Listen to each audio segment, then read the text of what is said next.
प्रभु यीशु मसीह के नाम में फिर एक बार मैं आप सबों का स्वागत करता हूँ। प्रियो, सच में परमेश्वर बहुत अच्छा है। परिस्थिति कोई भी क्यों ना हो, समस्या कोई भी क्यों ना हो, लेकिन परमेश्वर कभी बदलता नहीं है। पवित्र शास्त्र बाइबल में लिखा है, हमारा परमेश्वर कल, आज और हमेशा एक सा है। उसकी दया कभी बदलती नहीं और उसी परमेश्वर के ऊपर आप और मैं विश्वास करने वाले लोग हैं, है ना। इसलिए प्रियो, डरो मत, आनंदित रहो। आइए हम प्रार्थना करें। अनुग्रहकारी महान जीवित प्यारे परमेश्वर पिता, फिर एक बार हम आपके चरणों के पास में आते हैं।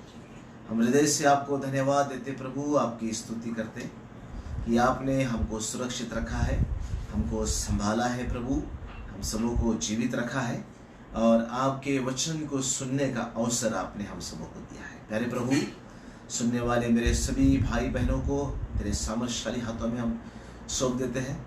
आज अपने वचन के द्वारा हम में से हर एक के साथ में बातचीत कर और तेरी महिमा हमारे हर एक के जीवन के द्वारा होने दे। प्रभु यीशु मसीह के नाम से इस प्रार्थना को हम मांगते करके सुन और कबूल कर, आमीन।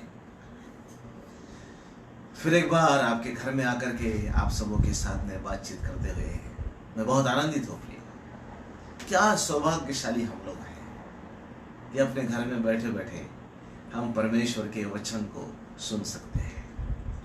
यह अवसर सब लोगों को नहीं मिलता है प्रिय, आपको और मुझे मिलता है, क्योंकि हम लोग परमेश्वर के दृष्टि में अनमोल है। परमेश्वर हमारी सुधि लेता है और वो अपने वचन के द्वारा हम में से हर एक के साथ में बातचीत करना चाहता है। इस अवसर को मत खोइए। देखिए प्रियो, संसार की तरफ में अगर हम देखेंगे तो बहुत बुरी खबरें ही सिर्फ है। आप सुपर पावर अमेरिका की तरफ देख रहे, लाखों लोग पीड़ित हैं, हजारों की संख्या में लोग प्रतिदिन मरते जा रहे हैं। हर देश की परिस्थिति इसी प्रकार की है। इन सारी बातों को सुनने के बाद, टेलीविजन पर अपनी आंखों से देखने के बाद, क्या प्रियो कभी आपके मन में यह प्रश्न आया है कि अगर ऐसा मेरे साथ अगर होता तो क्या होता? बहुत ही महत्वपूर्ण प्रश्न है। बहुत सारे लोग इस बात को नहीं जानते कि मृत्यु ही अंत नहीं है। मृत्यु के बाद में भी जीवन है। एक स्थान में जाना है, दो स्थान है बाइबल के अनुसार, स्वर्ग है और नरक है। लेकिन सच्चाई यह है, बहुत सारे लोग इस विषय में जानते नहीं है। जो जानते हैं उनको सावधान होना जरूरी है। इन परिस्थितियों को देख करके दुनिया की परिस्थितियां, खबरें हमको हमेशा निराश करती है, लेकिन परमेश्वर का वचन हमेशा हमको आशा देता है।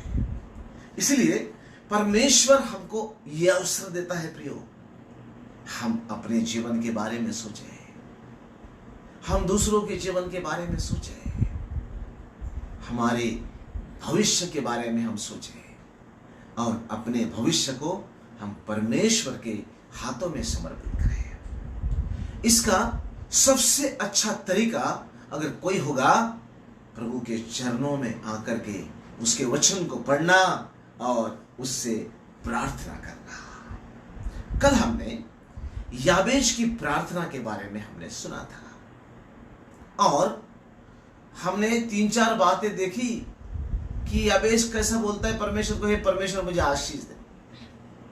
दूसरी बात, वो परमेश्वर को बोलता है, हे परमेश्वर मेरी सीमा को बढ़ा।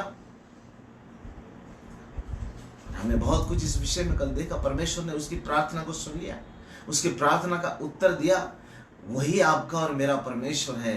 आपकी और मेरी प्रार्थना का परमेश्वर उत्तर देगा। आज फिर एक बार मैं आपको प्रार्थना के विषय में ही बताने वाला हूं। वही तो सब कुछ है हमारे लिए। आज मैं आपको बताने जा रहा हूं एज्रा की प्रार्थना।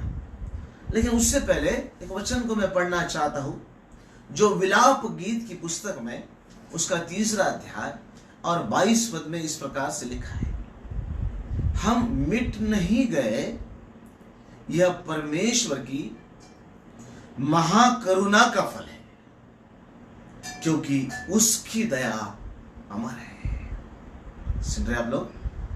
आप और मैं मिट नहीं गए, हम मर नहीं गए, क्योंकि यह परमेश्वर की महाकरुणा आप पर और मुझ पर है।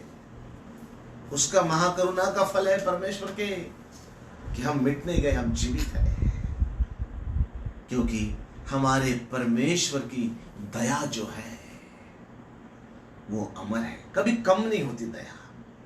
बस कमी कहां हो जाती है? आपके और मेरे तरफ से कमी हो जाती है।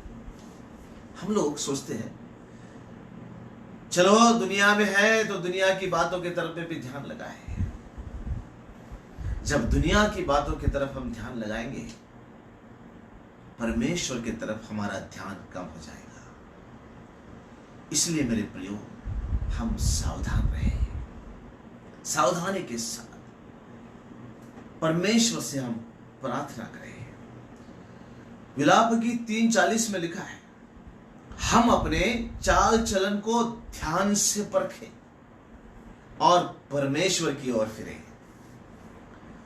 दुनिया का जो चाल चलन है, उस चाल चलन से हमको अलग होना है। इसलिए प्रियो, मैं आज आपको बताना चाह रहा हूं, परमेश्वर का वचन कह रहा है हम अपने चाल चलन पर ध्यान दें, उसे परखें और परमेश्वर की ओर हम वापिस आ जाएं, परमेश्वर की ओर हम फिर जाएं। यह कहता है परमेश्वर का वचन। मुझे सुनने वाले मेरे प्यारे भाई और बहन, इस विकट परिस्थिति के अंदर में परमेश्वर ने आपको और मुझे अवसर दिया है कि हम अपने चाल चलन पर ध्यान दें, उसे परखें और परमेश्वर की ओर फिरें। भविष्य हमारा तो परमेश्वर के हाथों में ही है, हमारा जीवन परमेश्वर के हाथों में है। क्यों ना हम परमेश्वर की ओर फिर जाएं। हम अपने लिए सही मार्ग ढूंढें। हम आज कौन से मार्ग पर चल रहे हैं? ये प्रश्न है। जिस मार्ग पर हम चल रहे हैं, क्या वो सही मार्ग है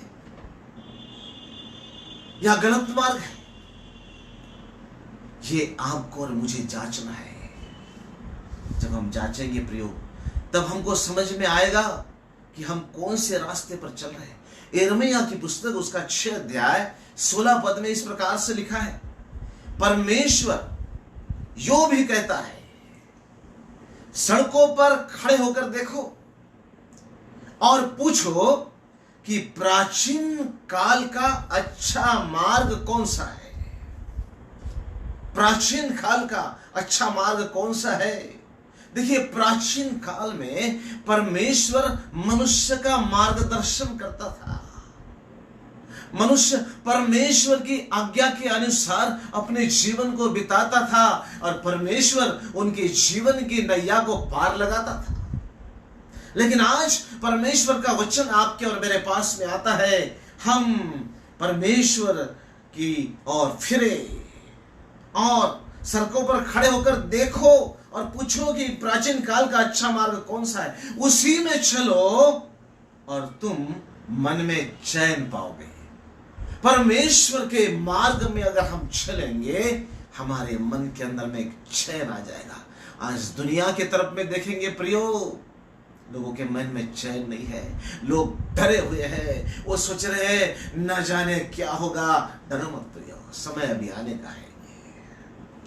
ऐसी बहुत सी महामारी आई संसार में, बहुत सारी पीड़ाएं आई, लेकिन चले गई और ये भी महामारी पीड़ा जाने वाली है। लेकिन इससे हमको सीखना है कि हमारे जीवन का मोल क्या है। हे मानव, तेरा जीवन कुछ नहीं है, तेरा जीवन छोटा है, तेरे जीवन की कोई गारंटी नहीं है। सबसे अच्छा मार्ग यह है, जिस परमेश्वर ने हमको निर्माण किया है उस परमेश्वर की ओर हम लौट चले। यही प्राचीन मार्ग है प्रियो। उसी का 17 पद में लिखा है कि लोग कहने लगे ये सारी बातें सुनने के बाद, हम परमेश्वर के मार्गों पर नहीं चलेंगे, हम परमेश्वर की नहीं सुनेंगे। लोगों के मन कठोर हो गए हैं। आज भी लोगों के मन कठोर है, लेकिन परमेश्वर का वचन कहता है तुम्हारा मन अगर पत्थर के समान कठोर भी अगर होगा तो मैं उसको मोम की तरह पिघलने वाला बना दूंगा। अगर आप और मैं कठोर मन के भी क्यों न हो प्रियो, परमेश्वर के पास आ जाए, उसी के तो हाथ में हमारा जीवन है। और अय्यूब के पुस्तक में लिखा है कि उसके यानी परमेश्वर के चौकसी से आपके और मेरे प्राण की रक्षा होती है। सबसे आसान मार्ग हमारे लिए यह है, हम परमेश्वर की ओर लौट चले, वापस आ जाए। दूसरी बात मैं आपको बताना चाह रहा हूं, इज़रा की पुस्तक उसका 8 अध्याय 21, 22 और 23 पद आप जरूर घर में पढ़ लेना। यहां पर इस प्रकार से लिखा है, इज़रा लिखता है, तब मैंने वहां अर्थात आवा नदी के तट पर उपवास का प्रचार इस आशय से किया कि हम परमेश्वर के सामने दीन हो जाए और उससे, सुनिए पहली बात क्या बताया मैंने, परमेश्वर के सामने दीन हो जाना और परमेश्वर से हमको क्या मांगना है। इज़रा क्या मांग रहा है, इज़रा ने क्या प्रार्थना की, ये 3 बातें मैं आपको बताऊंगा। पहली बात, परमेश्वर से अपने स्वयं के लिए सरल यात्रा मांगे। जीवन में, दुनिया के अंदर में किसी की, कोई भी इंसान की सरल यात्रा नहीं है। इससे भी बुरे दिन आने वाले हैं, लेकिन आप आपके जीवन की, स्वयं के जीवन को सरल यात्रा प्राप्त करना चाहते हैं, हम परमेश्वर से प्रार्थना करें, हे प्रभु मेरे लिए सरल यात्रा दे प्रभु। दूसरी बात, अपने बाल बच्चों के लिए सरल यात्रा मांगे। सुन रहे आप लोग, अपने लिए, अपने बाल बच्चों के लिए सरल यात्रा। मराठी में बड़ा अच्छा लिखा है, बिन धोक्याचा मार्ग। संसार में सारे मार्ग धोखे के हैं, धोखा हो सकता है। देखिए आज बाहर निकलना मना हो गया है। अदृश्य जो शत्रु है, जो वायरस है, वो इंसान का इंतजार कर रहा है, वो दिख नहीं रहा है। इंसान का मार्ग बाहर निकलना सरल नहीं है। आपके लिए, मेरे लिए, अपने बाल बच्चों के लिए हम सरल यात्रा परमेश्वर से मांगे। यही प्रार्थना इज़रा कर रहा है, प्रिय, इज़रा कर रहा है। तीसरी बात उसी के अंदर में लिखिए, और अपने समस्त संपत्ति के लिए सरल यात्रा मांगे। आप में से बहुत सारे लोग होंगे, आपके पास बहुत संपत्ति होगी, धन दौलत होगा, प्रॉपर्टी होगा, लेकिन दुनिया की खबरें सुनने के बाद में कई धनवान लोग बेचैन हो गए, परेशान हो गए। अरे अगर इस वायरस से मुझे कुछ हो गया, ये धन दौलत का क्या होगा, कौन लेगा इसको, ये मेरे क्या काम की धन दौलत, ये बैंक बैलेंस मेरे क्या काम का। इसलिए इज़रा की प्रार्थना आज आपके लिए और मेरे लिए जरूरी है प्रियो, अपने समस्त संपत्ति के लिए सरल यात्रा परमेश्वर से मांगे। ये प्रार्थना है इज़रा की। अपने लिए सरल यात्रा, अपने बाल बच्चों के लिए सरल यात्रा, अपनी समस्त धन संपत्ति के लिए सरल यात्रा परमेश्वर से मांगे। और इज़रा वही बात परमेश्वर से मांगता है और परमेश्वर इज़रा की प्रार्थना को सुनता है। इज़रा का परमेश्वर वही आपका और मेरा परमेश्वर है। मुझे सुनने वाले मेरे प्यारे भाई और बहन, आप समझ रहे हो मैं क्या बोल रहा हूं? गहराई से सोचना इस विषय में। मैं कोई धर्म का प्रचार नहीं कर रहा हूं, मैं तो परमेश्वर जिसने मानव को निर्माण किया है वो क्या चाहता है मनुष्य के लिए और मनुष्य ने क्या करना चाहिए, परमेश्वर क्या आशा रखता है मनुष्य से, इसके विषय में आपको बता रहा हूं। जैसे कोरोना वायरस का जो निकला है उसको कोई धर्म नहीं है, कोई जाति पाति नहीं है, जो भी उसके आगे आ गया उसको पकड़ लिया उसने। ये धर्म की बात नहीं है, जाति की बात नहीं मेरे भाई मेरी बहन, ये तो निर्माण करता परमेश्वर जिसने सृष्टि को निर्माण किया, मनुष्य को निर्माण किया, वो ईश्वर चाहता है मनुष्य उसके पास में आ जाए, उसके करीब आ जाए, बुरे मार्गों को छोड़ दे और पूरी आशा पूरा भरोसा मनुष्य परमेश्वर के ऊपर में रखे। ये चाहता है परमेश्वर और एक सीख परमेश्वर मानव को दे रहा है। चाहे तुम्हारा देश कितना भी धनवान क्यों ना हो, सुपर पावर क्यों ना हो, सारे फैसिलिटीज दवाखाने की, हेल्थ डिपार्टमेंट की आपके पास में क्यों ना हो, लेकिन परमेश्वर दिखाना चाहते, हे मानव तू कमजोर है, मेरे पास लौटा। परमेश्वर आज मानव को बुलाता है प्रियो। तीसरी बात मैं आपको बताना चाह रहा हूं प्रियो, हम सब जानते हैं उड़ाऊ पुत्र की कहानी। ये उड़ाऊ पुत्र जो है वो आपको और मुझे दर्शाता है। ये उड़ाऊ पुत्र का पिता जो है वो परमेश्वर को दर्शाता है। अब ये उड़ाऊ पुत्र जो था वो अपने पिता के साथ में लड़ाई झगड़ा करके अपने हिस्से की धन दौलत लेकर के पिता की इच्छा ना होते हुए भी घर छोड़ करके परदेश में चला गया, बुरे संगति में फंस गया, शराब बाकी बुरे आदतों का शिकार बन गया और बुरे आदतों में उसने अपनी सारी संपत्ति धन दौलत उसने गंवा दी। उसके मित्र उसके पास में जब सब समाप्त हो गया उसको छोड़ करके चले गए। अब ये पुत्र जो है, ये उड़ाऊ पुत्र जो है खाने के लिए भी मोहताज हो गया, उसको कोई कुछ भी नहीं देता था। ये लिखा है बाइबल के अंदर में। अब जब सुअर चराने का काम वो करने लगा और जो सुअर जो फलियां खाते हैं वो खाने लगा। बड़ी विकट परिस्थिति, बड़ी बुरी परिस्थिति इस पुत्र की हो गई और ऐसे समय में उसको अपना पिता याद आ गया, अपने पिता का घर उसको याद आ गया और वो कहता है मेरे पिता के घर में जो नौकर चाकर भी है उनको भी भरपेट खाना मिलता है और मैं तो यहां भूखा मर रहा हूं क्योंकि मैं परमेश्वर को, मेरे पिता को निराश करके, उससे लड़ झगड़ करके उससे मैं दूर हो गया हूं। उसकी इच्छा नहीं थी मैं उससे दूर जाऊं, लेकिन मैं मेरे मर्जी से मेरे पिता से दूर हो गया हूं और मैं जानता हूं मेरा पिता जो है वो दया करने वाला है, वो मुझे फिर से अपनाने वाला है। मैं मेरे पिता के पास में जाऊंगा और उससे कहूंगा, हे पिता मैंने तेरे विरुद्ध पाप किया है, मैंने स्वर्ग के विरुद्ध पाप किया है, मैं तेरा बेटा कहलाने के योग्य नहीं हूं, मैं उठूंगा, मैं जाऊंगा पिता के पास। ये उड़ाऊ पुत्र अपने पिता के पास में वापिस आ गया।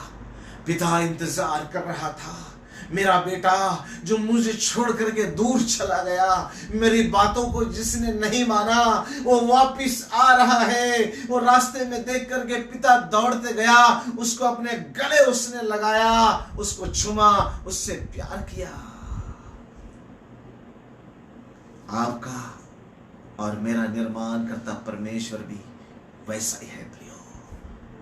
भले आप उससे दूर चले गए होंगे लेकिन परमेश्वर आपको बुलाता है, उसके पास में आ जाइए, क्योंकि पिता के घर में डर नहीं है, किसी चीजों की कमी नहीं है, वहां पर सब कुछ मिलता है। आज निर्माण करता परमेश्वर मनुष्य से कह रहा है, मेरे पास वापिस आ जा मेरे बेटे, मेरी बेटी, मेरे पास वापिस आ जा। क्या तू डर गई दुनिया में जो घटनाएं हो रही उससे? डर मत, मेरे पास आ, मैं तेरी रक्षा करने वाला परमेश्वर है। मैं तुझे अपने गले लगा लूंगा, मैं अपने हाथों पे तुझे उठा लूंगा, मैं तुझे संभाल लूंगा। इज़रा ने परमेश्वर से प्रार्थना की, हे परमेश्वर, मेरे लिए सरल मार्ग निकाल, मेरे बाल बच्चों के लिए सरल यात्रा तू बना, मेरे धन संपत्ति के लिए सरल यात्रा बना। परमेश्वर ने इज़रा की प्रार्थना सुन ली। आज परमेश्वर आपको बुलाता है। भूल जाइए दुनिया की बातों को। जो जीवन देने वाला परमेश्वर है, उसकी हथेली पर आपका चित्र खुदा हुआ है। वो आपकी तरफ देखता है कि मेरा बेटा, मेरी बेटी मेरे पास कब वापस आएगी। आज का दिन है प्रियो, लौट आइए। आपके प्रेमी पिता, प्रेमी परमेश्वर के पास लौट आइए। वो आपका इंतजार कर रहा है। आइए हम प्रार्थना करें। अनुग्रहकारी प्रभु, हम तेरा धन्यवाद करते हैं। सच में प्रभु, हम मानो तुझसे दूर चले गए हैं, लेकिन आपका प्रेमी हाथ आप फैलाए हुए हमारा इंतजार करते प्रभु कि हम तेरे पास वापिस आ जाए। मेरे सुनने वाले मेरे प्यारे भाई बहनों को मैं तेरे हाथों में देता हूं प्रभु। अगर कोई आपसे आज दूर है, उनके मन के साथ में बातचीत कर प्रभु। जैसे उड़ाऊ पुत्र ने मन में ठान लिया, मैं मेरे पिता के घर जाऊंगा, वैसे ही हर एक की मदद कर कि लोग आपके पास में आ सके। हर एक को सुरक्षित रख, आशीषित कर। हमारे देश को बचा ले, हमारे नगरों को बचा ले, हमारे देश के नेताओं को, पुलिस डिपार्टमेंट के सभी कर्मियों को, अस्पताल के डॉक्टर, नर्सेस, साफ सफाई कर्मी, सबों को हम तेरे हाथों में देते हैं प्रभु। रक्षा कर सबों की, सबको आशीष दे। हमारे देश में से इस वायरस को जड़ से निकाल दे प्यारे प्रभु। यही हम आपसे विनती करते हैं। उससे बढ़कर के प्रभु हम आपके और करीब आए, इसलिए हमारे कठोर मन को तो नरम कर दे प्यारे प्रभु, ताकि शांति आनंद के साथ हम आपके पंखों के तले वास कर सके। हम पर दया कर प्रभु। आपने हमारी प्रार्थना को सुना, हम धन्यवाद देते हैं प्रभु। यीशु मसीह के नाम से इस प्रार्थना को हम मांगते करके सुन और कबूल कर। आमीन, आमीन। अब हमारे परमेश्वर पिता का प्रेम, प्रभु यीशु मसीह का अनुग्रह, पवित्र आत्मा की सहभागिता और नित्य उपस्थिति आप सबों के साथ अब से लेकर हमेशा तक होती रहे। आमीन, आमीन। परमेश्वर आप सबों को आशीष दे। कल शाम को 7 बजे फिर हम मिलेंगे। तब तक के लिए कमेंट करते रहिए, लाइक करते रहिए, प्रार्थना विनतियों को भेजते रहिए। Take care, God bless you.